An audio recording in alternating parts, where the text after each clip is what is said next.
Salut à tous et on se retrouve aujourd'hui dans une vidéo qui n'est pas commune puisque on ne va pas voir nos têtes mais on va voir l'ordinateur.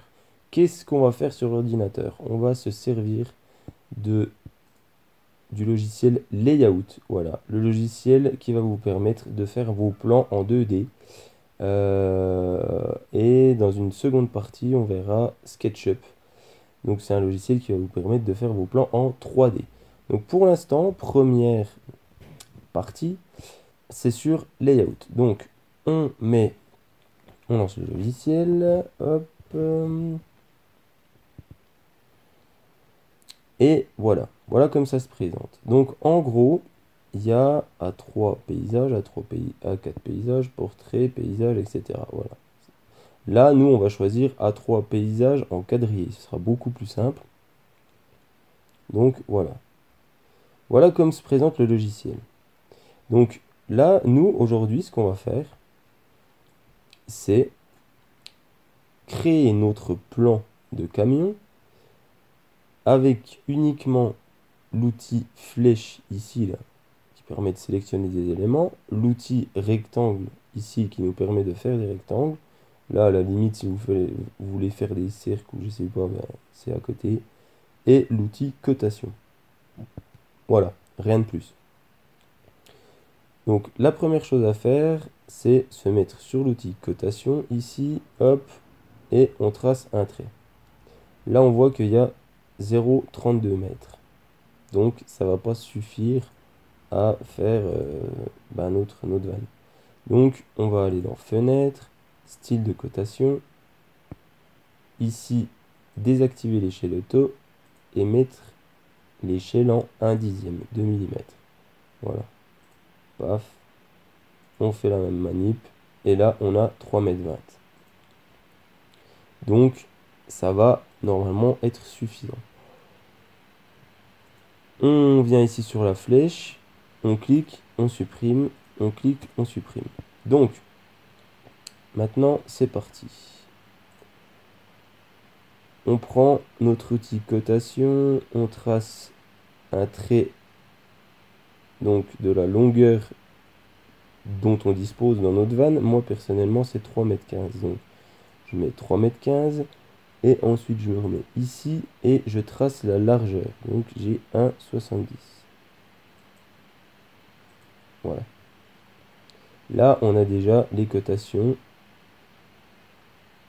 Donc, on va maintenant créer notre rectangle qui va donc être notre fourgon. Yep. Voilà. Donc là, on a tout l'espace dans lequel on va devoir ajouter nos éléments.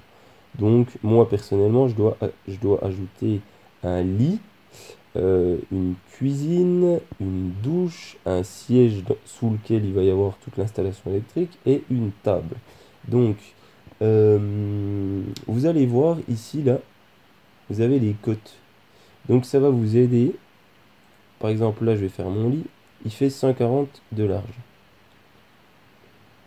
Et vous voyez, en bas à droite, la côte, elle bouge. Et voilà. Là, j'ai 140. Donc, pour être précis, paf, paf, je mets une ligne avec la côte de mon lit. Ensuite, je dois ajouter une douche. Donc, la douche, elle fait 70 par 70. Je prends l'outil rectangle, paf, et je me réfère en bas pour faire un carré de 70 par 70. Voilà. Tac. Pareil, j'ajoute une cote. Tac. Hop. Voilà. Ensuite, je vais ajouter ma cuisine. Donc ma cuisine, elle fait 50. Donc voilà, je vais le faire en rectangle. Paf, par 1, 30. Non, 40. Non, 50. Non, non, c'est bien 50. Donc, par exemple, tu vois, là, j'ai créé mon rectangle, mais du coup, en fait, je peux plus le modifier. Donc, je vais tout simplement ici, je le sélectionne et là, j'ajoute ce dont j'ai besoin. Donc là, en gros,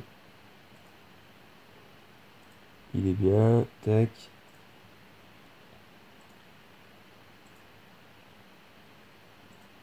50. Voilà. Là, j'ajoute une petite ligne de cotation qui va bien. Voilà. Ensuite, je vais créer mon siège où il y aura toute l'électricité, en gros, la batterie auxiliaire, etc. Donc, je vais le faire de 60 de large et de la dimension de la douche. Voilà. Hop. Là-dedans, si j'ai envie d'être précis, tu vois, je peux mettre, par exemple, je peux mettre une batterie, tu vois, 50 par 25. Je peux mettre des éléments du style un régulateur de tension. Je peux mettre un convertisseur. Tu vois, tu peux créer un peu tout ce que tu veux. La place, bah, tu l'estimes.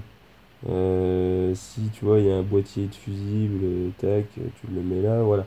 Tu vois, là tu peux vraiment faire tout ton, tout ton truc. Là, tu sais que par exemple, ton bac à douche va prendre, je sais pas moi, par exemple 55 par 55, tu fais ça. Si à l'intérieur, il y a un petit toilette chimique qui prend, je sais pas moi, 40 par 45, tu vois, tu peux le mettre aussi. Là, si tu as par exemple des rangements, hop, tu vois, moi j'en ai, je sais qu'ils font 30 de profondeur, donc voilà, je l'ajoute, bam, là 30. Si je suis pas trop précis, je peux aussi zoomer, tu vois, si je suis pas trop précis sur la cote, je peux zoomer, c'est un peu plus précis après, puis c'est un peu plus facile à mettre exactement la bonne cote, disons, tac. Voilà. Donc ça, par exemple, c'est des rangements en hauteur qui seront au-dessus du lit. Voilà, tout est mis. Et qui font 30 de profondeur. Voilà. Si tu as une gazinière avec un évier intégré, là, bam, si tu as la cote, voilà, tu peux le mettre. Donc voilà. Là, grosso modo, déjà avec ça, tu vas pouvoir en fait te faire des plans, t'imaginer. Voilà. Et tac, tu vois. Là, tu vas pouvoir coter. C'est super simple. Là, tu vois ton siège, machin. Tu peux tout coter, vraiment, c'est ultra bien fait. Et voilà. Grosso modo, là, en quelques secondes, ou quelques minutes du moins, tu t'es créé un plan qui est modifiable, puisque c'est un fichier que tu as fait sur un logiciel. Et bah, tu peux dire adieu déjà à tout ce qui est voilà, papier chiffonné, papier refait, toutes les codes sur papier, de toute façon, c'est vraiment la misère. Donc là, c'est bien plus simple sur ce logiciel. Et puis, bah, tu vas voir, quoi, c'est vraiment intuitif, ce logiciel, il est fait pour faire des plans bien plus compliqués qu'un van. Donc, dans le cas d'un van, tu te rendras compte que toi-même, tu peux faire des trucs vraiment chouettes. Donc voilà, là c'est la fin de cette première partie. La semaine prochaine, je vais t'expliquer comment faire ton aménagement en 3D sur le logiciel SketchUp, ce qui va te donner voilà, des plans en 3D de ce style. Il reste encore un peu de boulot, mais voilà, je vais t'expliquer comment faire ça. N'hésite pas à nous suivre sur Insta. Là, on met toute l'avancée des travaux de notre van.